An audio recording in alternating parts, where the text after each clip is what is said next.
तो बच्चों हम करेंगे अब एक्सरसाइज 3.3 कितना है 3.1 एक्सरसाइज 3.1 का क्वेश्चन नंबर 5 करेंगे बच्चों।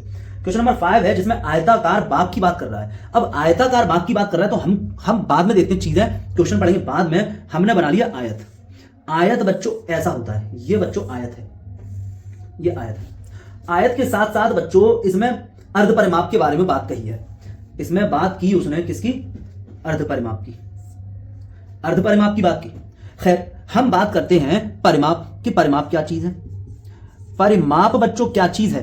परिमाप का मतलब, अब आयत का मतलब ये है कि ये वाली जो साइड है, ये वाली लाइन और ये वाली लाइन बराबर होगी, ये भुजा और ये भुजा बच्चों बराबर होगी। मैं ये कहूं कि ये बड़ी है मतलब ज्यादा है तो लंबाई है तो हमने एल से बता दिया। ये छोटी है मगर ये दोनों हैं बराबर, छोटी है तो चौड़ाई कहेंगे, तो हमने इसको कह दिया चौड़ाई है तो ये बी है, मतलब ये एल है और ये सामने भी फिर एल हुई, ये बी है तो ये सामने भी फिर बी हुई बच्चों। और परिमाप बच्चों क्या चीज है? ये जो परिमाप है बच्चों ये क्या चीज है? परिमाप बच्चों क्या है? सभी भुजा योग, सभी भुजा जोड़ दो, सभी भुजा का योग है परिमाप। मतलब बच्चों क्या हो जाएगा कि L और L तो बच्चों 2L हो जाएगा, प्लस B और B बच्चों 2B हो जाएगा। हमने सारी भुजाएं जोड़ ली। अब बच्चों हम 2 यहां से कॉमन ले सकते हैं, तो ये हो जाएगा बच्चों हमारे सामने 2 कॉमन लेने के बाद 2L प्लस B। तो ये तो बच्चों हो गया परिमाप। परिमाप मतलब पूरी चीज। अब बच्चों हम किसी भी चीज को जब हम आधा करते हैं, अर्ध का मतलब आधा, ठीक है, जब हम किसी भी चीज को आधा करते हैं तो हम 2 का भाग करते हैं हमेशा, ठीक है। जैसे बच्चों मैं अगर 10 का आधा करूं, कि मुझे बताना है कि 10 का आधा कितना होगा, तो 10 का आधा 5 होगा, मतलब 10 का आधा मतलब 10/2 भी हम कह सकते हैं। 10 का आधा हम कह सकते हैं 10/2, और 10/2 भी कितना होता है? 5 ही तो होता है, ठीक है। तो कभी भी मैं आपसे कहूं कि 12 का या 13 का आधा बताओ, तो 13 का आधा हम कह सकते हैं 13/2। इसी तरह हम अर्ध परिमाप को क्या कहेंगे? हम अर्ध परिमाप को बोलेंगे क्या?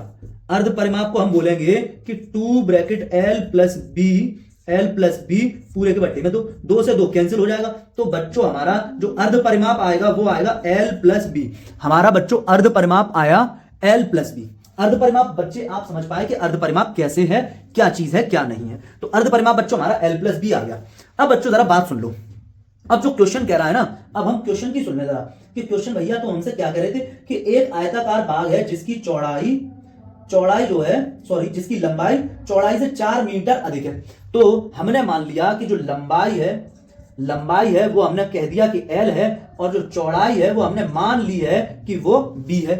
अब वो इन दोनों में एक रिलेशन बता रहा है। एक रिलेशन उसने हमें बताया कि जो लंबाई है वो चौड़ाई से 4 अधिक है। लंबाई वैसे भी ज्यादा ही होती है, लंबाई ज्यादा होती है, तो लंबाई चौड़ाई से 4 अधिक है। मुझको यहां बीच में बराबर का निशान लगाना है, और मैं कह रहा हूं कि लंबाई ज्यादा है। अभी मैंने बराबर का निशान लगा दिया है। मैं कह रहा हूं कि लंबाई ज्यादा है, और कितनी ज्यादा है? क्वेश्चन कह रहा है 4 ज्यादा है। क्वेश्चन कह रहा है लंबाई 4 ज्यादा है, तो मैं चौड़ाई में अगर 4 जोड़ूं तभी तो ये बराबर बनेगा, तभी तो ये बराबर होगी बात। मतलब मैं इसको लिख सकता हूं अब थोड़ा पक्षांतर वगैरह करके, ट्रांसपोजिशन करके, L माइनस बी बराबर 4, और इसको कह दिया मैंने समीकरण नंबर 1।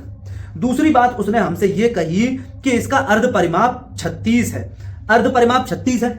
अर्ध परिमाप का मतलब क्या हुआ? अर्ध परिमाप का मतलब सीधा सीधा हुआ इन दोनों का जोड़। इन दोनों का जो जोड़ है वो कितना है? वो कितना है बच्चों? तो अर्ध परिमाप का मतलब, ठीक है, कि इन दोनों का जोड़ मतलब L प्लस बी बराबर अर्ध परिमाप उसने कितना दिया है? उसने दिया है इन दोनों का जो जोड़ है वो 36 है। ये हमारी इक्वेशन नंबर 2 आ गई, और ये हमारी इक्वेशन नंबर 1 आ गई। हमें 2 समीकरण बनाने थे, और 2 ही चीजें उसने हमसे पूछी है। बाग की विमाएं बताओ मतलब लंबाई और चौड़ाई बताओ। बाग की विमाएं बताओ मतलब लंबाई और चौड़ाई बतानी है बच्चों। अब यहां से बच्चों हम क्या कर सकते हैं? अगर हमें बाग की लंबाई चौड़ाई दोनों बतानी है तो हम क्या कर सकते हैं? हमारे पास मेथड है, एक है विलोपन विधि और एक है प्रतिस्थापन विधि। वो आगे आएगा, आगे मैं आपको समझाऊंगा, पढ़ाऊंगा। यहां से बच्चों हमें कुछ नहीं करना, इतना काम कर लो कि लंबाई हमें अगर पता करनी है तो मैं ये जो मान है L बराबर कितना है? L बराबर है B प्लस 4। तो जहां L लिखा है वहां मैं B प्लस 4 लिख दूं। इसमें ये L की जगह मैं B प्लस 4 लिख सकता हूं, क्योंकि L बराबर B प्लस 4 है। तो मैंने यहां लिखा B प्लस 4 प्लस B बराबर 36। अब B और B बच्चों हो गया 2B, और ये 4 इधर जाएगा तो 36 माइनस 4 हो जाएगा। 36 से 4 जाएगा बच्चों तो 32 हो जाएगा। तो 2B बराबर हो जाएगा बच्चों 32। ठीक है बच्चों, ओके बच्चों। अब बच्चों B में 2 क्या कर रहा है? गुणा। तो 2 को जब उधर लेकर जाऊंगा तो कहां जाएगा? कहां जाओगे भाई तुम? इधर गुणा कर रहे हो तो इधर क्या करोगे, इधर जाके करोगे भाग। तो 2 का भाग, तो 2 से हम जब भाग करेंगे तो 2 एकम 2 और 2 छिंग 12, यानी बच्चों बी का जो मान आया वो आ गया 16। बी बराबर कितना आ गया है? 16 आ गया। बी बराबर 16 मतलब चौड़ाई बच्चों यहाँ 16 है, और इस बी के मान को उठाकर यहां लगा दो, यहां लगा दो, यहां। तो एल माइनस बी की जगह कितना लिखोगे? 16 बराबर में 4। 16 इधर जाएगा तो प्लस का हो जाएगा, तो लंबाई जो है बच्चों कितना हो जाएगा? 16 और 4। और वैसे भी उसने लंबाई बताई थी कि 4 ज्यादा है, चौड़ाई मैंने निकाल ली है, तो लंबाई फिर बच्चों कितना हो जाएगा? 20 हो जाएगा, क्योंकि 4 ज्यादा है ना लंबाई, चौड़ाई निकाल ली है। तो बच्चों ये कितना हो जाएगा? 4। 16 इधर लाओगे तो प्लस का 16 हुआ, तो एल की वैल्यू आ गई बच्चों 20। एल की वैल्यू आ गई बच्चों 20। ओके बच्चों, ये हमने क्वेश्चन पूरा कर लिया। ठीक है बच्चों, नेक्स्ट देखते हैं, इसको समझें, कोशिश करें, गहन अध्ययन, गौर और फिक्र के साथ।